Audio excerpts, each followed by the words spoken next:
éxito no reside en vencer siempre, sino en no desanimarse nunca. Napoleón Bonaparte. Muy buenas noches, sean todos bienvenidos a esta conferencia de valvulopatías. Me doy el privilegio de anunciar a nuestros ponentes que nos compartirán sus conocimientos esta noche.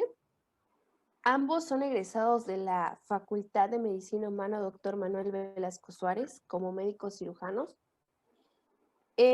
Ambos son egresados también del Centro Médico Nacional del Siglo XXI como cardiólogos y ambos están impartiendo una investigación acerca de las valvulopatías. Muy buenas noches, doctores. Me doy el gusto de presentar al doctor Edwin Alexis Roblero Sarmiento y a la doctora Beatriz Adriana Solís Morales. Y vamos a comenzar con la doctora Beatriz. Doctora, ¿nos podría dar introducción acerca de lo que es una valvulopatía? Muy buenas noches a todos, claro que sí. Para comenzar, las valvulopatías en sí pueden dañarse por infecciones, lo más común es por el estreptococos, pueden ser causadas por traumatismos, otra de las causas puede ser por envejecimiento. En sí, la alteración resultante se puede manifestar en una disminución de la abertura, ocasionando una estenosis. O incluso algunas veces puede crear un cierre insuficiente o una combinación de una estenosis con un cierre insuficiente. En la actualidad, como consecuencia del aumento de la esperanza de vida, han ido apareciendo diferentes tipos de valvulopatías, las cuales principalmente consisten, como ya les había mencionado antes, en el envejecimiento, lo que conlleva a un endurecimiento y calcificación de las válvulas, y esto limita su movilidad y afecta la función, hace que ésta se vea alterada y disminuya. Ok, muchas gracias, doctora. Una pregunta más. ¿Cuál sería la clasificación de estas valvulopatías? Podemos clasificarla en dos tipos, en estenosis valvulares e insuficiencias valvulares. Las estenosis valvulares pueden ser estenosis tricuspidias, estenosis pulmonares, estenosis mitral y estenosis aórticas. En cuanto a las insuficiencias valvulares, que es otra clasificación de las valvulopatías cardíacas, entre ellas se encuentra la insuficiencia tricuspidia, la insuficiencia pulmonar, insuficiencia mitral y la insuficiencia aórtica.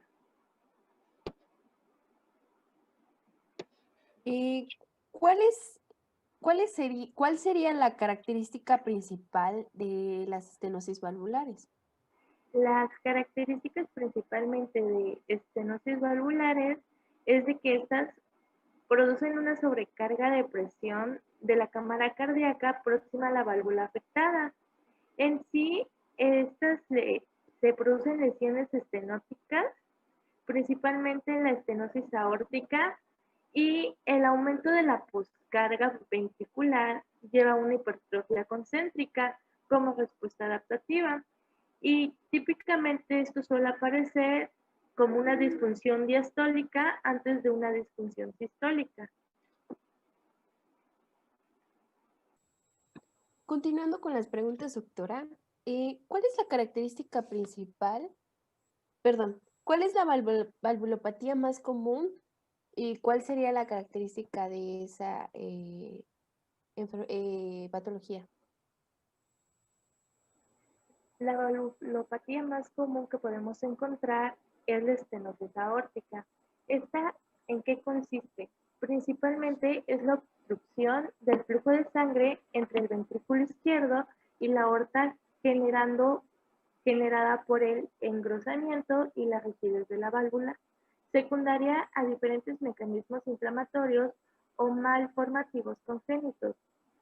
Puede ser una estenosis supravalvular, una estenosis subvalvular o a nivel de la válvula aórtica. Este tipo de valvulopatía suele ser más frecuente en países más desarrollados, principalmente en Europa y en Norteamérica. Los factores de riesgo más comunes que podemos encontrar que influyen en la estenosis aórtica son la diabetes, la hipertensión, el hábito tabáquico y elevados niveles de lipoproteína de baja densidad. Para poder saber para poder saber una estenosis aórtica, las medidas exactas, debemos saber el valor normal que mide la válvula aórtica. Y este sería, la válvula aórtica consiste de 3 velos y su abertura, aproximadamente su abertura normal, es de 2 a 4 centímetros. ¿Cuál sería la etiología de esta estenosis aórtica? En sí, la etiología puede ser congénita, algunas veces puede ser secundaria a fiebre reumática o degenerativa en el adulto. Esos 3 tipos, principalmente la estenosis congénita, es la más frecuente y es la que se produce cuando la válvula es bicuspide, en tanto que es menos frecuente por las válvulas unicuspides. Y este tipo de etiologías que ocasionan la estenosis aórtica suelen ser más comunes en la infancia. El segundo tipo de etiología por la cual se puede ocasionar la estenosis aórtica puede ser mediante una estenosis reumática. Esta se acompaña siempre de compromiso de la válvula mitral y frecuentemente de insuficiencia aórtica.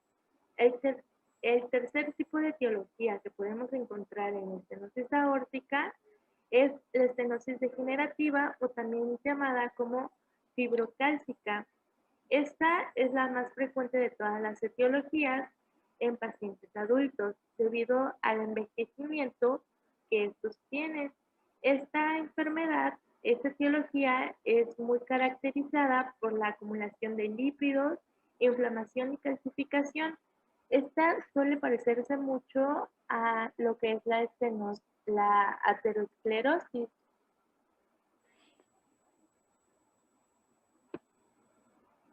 Y estas serían las etiologías principales de la estenosis aórtica.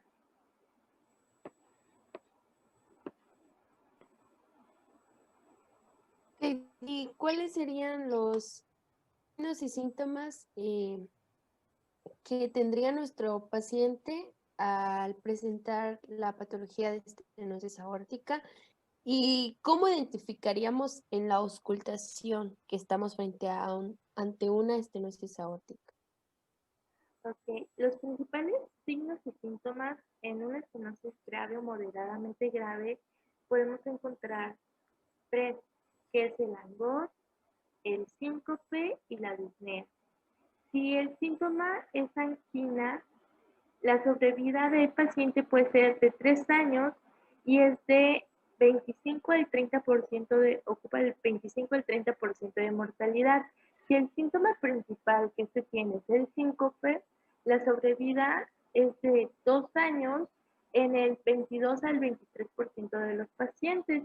Y si el síntoma principal es la disnea, la sobrevida es de 1 año en aproximadamente en el 20% de los pacientes. En cuanto a las características del soplo, debemos saber que lo primero que debemos de revisar en la exploración es el foco aórtico. En sí, ¿cómo vamos a diferenciar el soplo en este foco? El sonido mesosistólico es iniciado por un clic de eyección, seguido por un soplo en diamante. El soplo en diamante es la fuerza del ventrículo que aumenta y luego decae. Y para saber o para darnos cuenta que la estenosis ocupa un lugar grave o moderadamente grave, es cuando vamos a escuchar hacer el clic antes del soplo de diamante. El sonido R2 lo vamos a encontrar aumentado, como las válvulas están duras, como ya les había mencionado hace un momento, estos producen un aumento del ruido al cerrarse y se va a escuchar más o menos como cuando se, cuando se crea un portazo. Igual, podemos encontrar un desdoblamiento paradójico del segundo ruido, en el caso de que encontremos hipertrofia ventricular severa. Eso quiere decir que el componente aórtico, como tiene tanta presión, se demora más en cerrar que el pulmonar y el soplo se va a irradiar hacia las carótidas y hacia el supraesternal. Ok, entonces, le doy la participación a nuestras acompañantes de esta noche. Me parece que tiene que hacerle, doctora. Es un momento. Okay. Buenas noches, doctora. Yo soy estudiante de medicina y me surgió, conforme al diagnóstico de esta estenosis aórtica, ¿qué estudios complementarios podríamos pedir? Los principales estudios complementarios que debemos de pedir en una estenosis aórtica es electrocardiograma. Este va a ocupar en sí el primer lugar debido a la importancia que este tiene. El hallazgo más frecuente en los pacientes de estenosis aórtica severa es la presencia de hipertrofia ventricular izquierda. Sin embargo, su ausencia no va a descartar la estenosis aórtica. También es frecuente la presencia del crecimiento auricular izquierdo. ¿Y esto cómo lo vamos a poder observar? Lo vamos a observar mediante el electrocardiograma. El segundo estudio de importancia que debemos de realizar de nuestro paciente es una radiografía de tórax. En sí, esta nos va a servir como la función de poder observar si el paciente presenta una cardiomegalia. Este no es un hallazgo muy frecuente en la estenosis aórtica, pero puede existir dilatación postestenótica de la aorta ascendente y calcificación valvular. Por ello es importante realizar este estudio al paciente. El tercer estudio complementario importante es la ecocardiografía Doppler transtorácica. Esta es el examen central del diagnóstico de la estenosis aórtica y nos sirve para determinar la severidad que ésta tiene. Permite definir la alteración anatómica valvular, poder cuantificar la severidad de la estenosis en base a la velocidad del flujo transvalvular y también poder observar el gradiente transvalvular y el cálculo del área valvular efectiva. Esos son los tres principales estudios complementarios que debemos de realizarle a nuestro paciente. Ok, muchas gracias, doctora. Una pregunta más. Dice, ¿cómo podemos saber si la estenosis aórtica es de gravedad?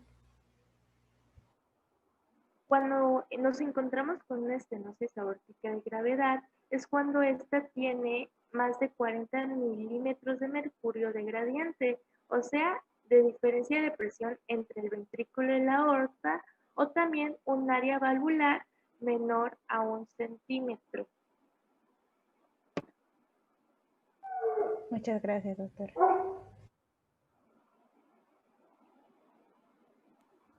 Bueno, buenas noches, doctora. Pues yo primero quería darle las gracias por todo lo que nos ha informado.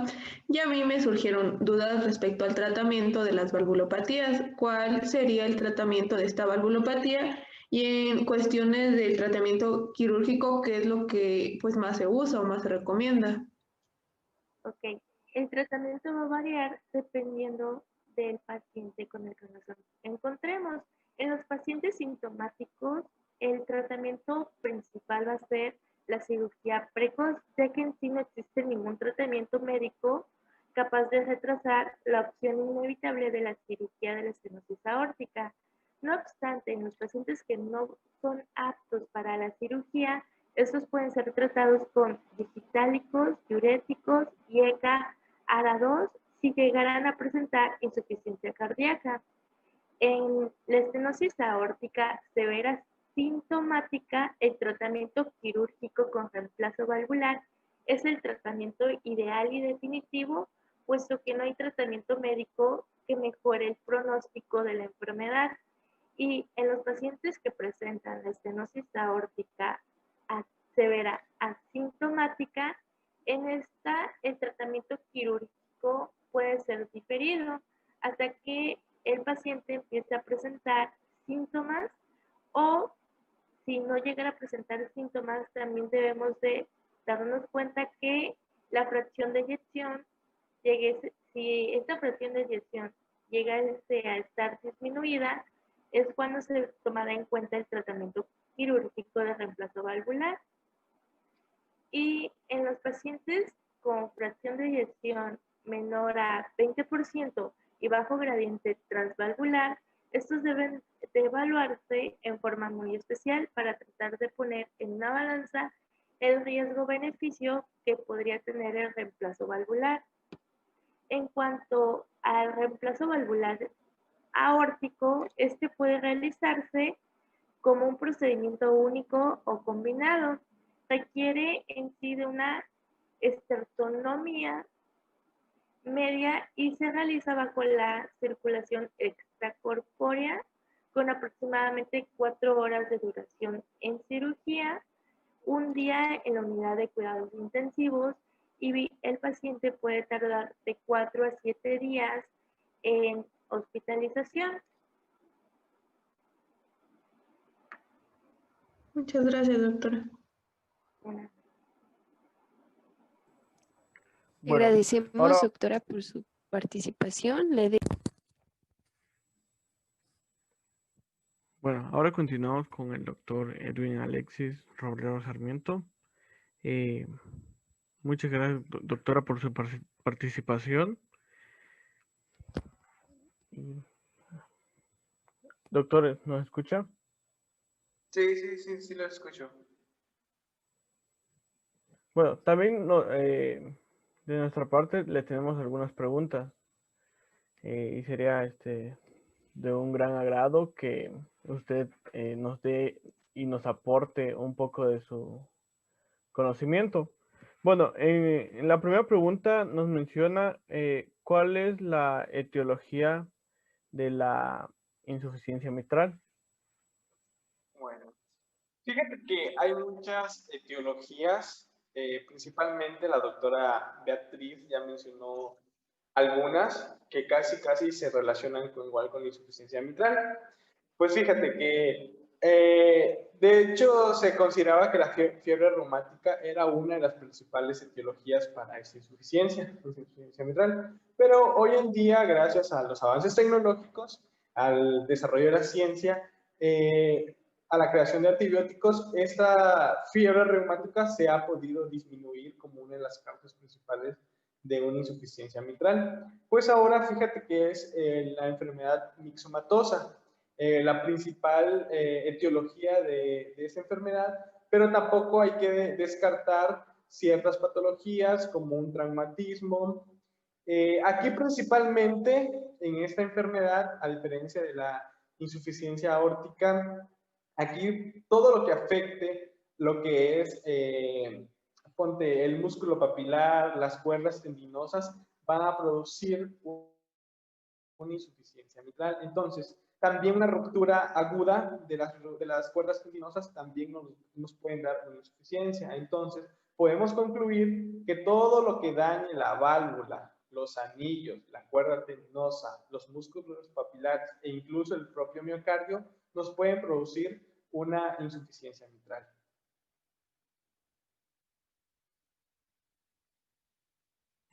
Ok, doctor, le tengo la siguiente pregunta. ¿Cuáles son los síntomas que podemos encontrar en la insuficiencia mitral? Bueno, te voy a explicar así brevemente. ¿Por qué? Porque fíjate, ¿qué pasa en la insuficiencia mitral? En la insuficiencia mitral tenemos un daño en esta válvula que impide que se cierre normalmente, ¿no? Entonces, al momento que tenemos la sístole, fíjate que avienta la sangre hacia la aorta, pero como no se cierra bien nuestra válvula, también se va hacia la aurícula. Entonces, ¿qué es lo que hace el corazón? El corazón se empieza a adaptar también la aurícula. Entonces se empieza a adaptar a este nuevo cambio que está dando esta insuficiencia y se comporta como una insuficiencia cardíaca. Entonces, Principalmente las primeras sensaciones las primeras etapas de esa enfermedad son asintomáticas. Después ya te da los síntomas de una insuficiencia cardíaca, que podríamos decir hay disnea, fatiga, palpitaciones y un edema pulmonar. ¿Por qué? Porque la sangre empieza a ser retrógrada. Entonces, prácticamente te da todos los síntomas de una insuficiencia cardíaca. Okay. En la siguiente pregunta, ¿cómo identificaríamos, o sea, la insuficiencia mitral? ¿Cómo identificarla? Bueno, como ya te había mencionado, e incluso también la doctora Beatriz ya mencionó algunos estudios complementarios que nos podían ayudar a detectar esa insuficiencia mitral, pero por lo regular tienes que guiarte en edad. Igual la doctora ya lo mencionó, que esas enfermedades están más dadas en la edad ya grande, entonces en nuestros abuelitos de 70, 80 años. Entonces, fíjate que un principal estudio sería el ecocardiograma Doppler, que este es muy sensible para que nos evalúe la existencia, si existe alguna regurgitación mitral. Y también tenemos lo que sería el electro, ¿no? Entonces, el electro nos va a revelar un crecimiento del ventrículo izquierdo, también un crecimiento de la aurícula izquierda, en cual vamos a tener en el electro ondas femitrales, ¿no? Y también lo mismo, en la radiología vamos a poder encontrar una cardiomegalia, que no siempre se puede encontrar, pero sí es muy, no, es muy factible que encontremos esta cardiomegalia, pero cuando ya está la insuficiencia cardíaca. Recordemos que nos va a dar los mismos síntomas a una insuficiencia cardíaca. Entonces, en la radiología vamos a encontrar un corazón grande, grande, grande, grande. Ok. Bueno, ahora igual de parte del público tenemos unas preguntas que a continuación se les dará a conocer.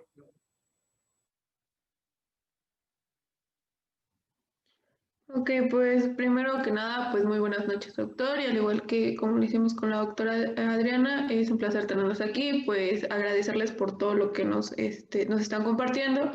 Y bueno, a mí me surgieron algunas dudas con respecto a esta valvulopatía. La primera es, ¿qué exámenes complementarios se utilizarían para el diagnóstico de esta valvulopatía? Bueno, creo que ya lo había mencionado y lo puedo volver a repetir, que fíjate que ahora sí que el estándar Golf no sería el ecocardiograma, porque este es muy sensible para detectar la regurgitación mitral, pero tampoco hay que menospreciar al electro, ¿no? El electro te va a mostrar todo, ahora sí que casi todo lo que te mostraría una insuficiencia cardíaca izquierda. Aunado a esto, recordemos que te va a dar, como la fisiopatología menciona, que afecta la aurícula izquierda, en el electro te va a aparecer ondas femitrales, ¿no? Y también, obviamente, crecimiento del ventrículo izquierdo. Y también en la radiografía, pues te puede aparecer una cardiomegalia, ¿no? Porque hay crecimiento en las cavidades izquierdas. Ok, doctor. Mi otra duda era con respecto a esta valvulopatía, ¿cómo saber que ya es de gravedad? Ok. Fíjate que primero, igual, te va a dar, va a ser asintomática. Las primeras etapas van a ser asintomáticas. El paciente no lo va a sentir. Posteriormente, vamos a tener ya lo que sería todos los síntomas de una insuficiencia cardíaca. Vamos a empezar a tener disnea, cardiomegalia, soplos. Y cuando realmente tú ya veas que es severa, ya va a estar exactamente la manifestación de una insuficiencia cardíaca ya establecida, ¿no? Entonces, las primeras etapas son asintomáticas, no lo va a sentir el paciente. Después ya vas a empezar con los síntomas de disnea y ya cuando estés en una severa, ya va a estar todas las manifestaciones de una insuficiencia cardíaca. Pero así que muchas veces se confunde con insuficiencia cardíaca, pero los estudios de diagnóstico pues van a ser los que nos van a decir si es una insuficiencia cardíaca o es una valvulopatía. Y como ya había mencionado, esta valvulopatía se da más en personas ya grandes, nuestros abuelitos, personas mayores de 70, 75 años. Entonces, respecto a tu pregunta, ¿cuándo vamos a ver que ya está severa? Cuando ya un abuelito mayor de 70 años ya tenga manifestaciones de insuficiencia cardíaca. Ok, doctor, muchas gracias. Buenas noches, doctor. Mi pregunta sería, ¿cuál sería el tratamiento de la insuficiencia mitral? Ok. Pues como vemos, los síntomas, bueno, vamos a tener dos tipos de tratamiento, uno médico y uno quirúrgico. Como vimos, como ya les expliqué, esa valvulopatía se parece mucho a la insuficiencia cardíaca, da los mismos síntomas. Entonces, cuando nosotros, primeramente va a ser tratar la insuficiencia cardíaca, pero el problema es que al tratar la insuficiencia cardíaca con eso no se va a curar. ¿Por qué? Porque lo que está mal es la válvula, entonces vamos a agarrar un tratamiento quirúrgico. Y aquí desafortunadamente es reemplazar la válvula, ¿no? Reemplazamos la válvula y ahí acaba el problema. Pero tenemos que tratar los síntomas de la insuficiencia cardíaca. Entonces, aquí tenemos que llevar un buen control de la frecuencia cardíaca, tenemos que dar IECAS y ARAS, todo lo que se dé en una insuficiencia cardíaca porque tenemos que tratarla. Pero si queremos realmente quitar ya esta enfermedad, tenemos que hacer un proceso quirúrgico y aquí el único proceso o tratamiento quirúrgico sería quitar o reemplazar la válvula y así se acabaría ya así se trataría esta insuficiencia mitral. Ok, doctor, muchas gracias.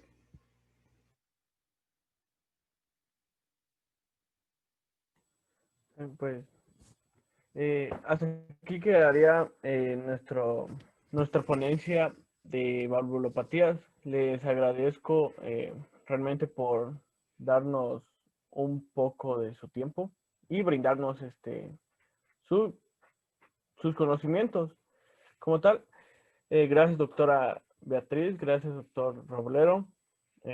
Bueno, hasta luego. Gracias a ustedes por la invitación. Adiós. Gracias por la invitación. Adiós. Hasta luego, doctores.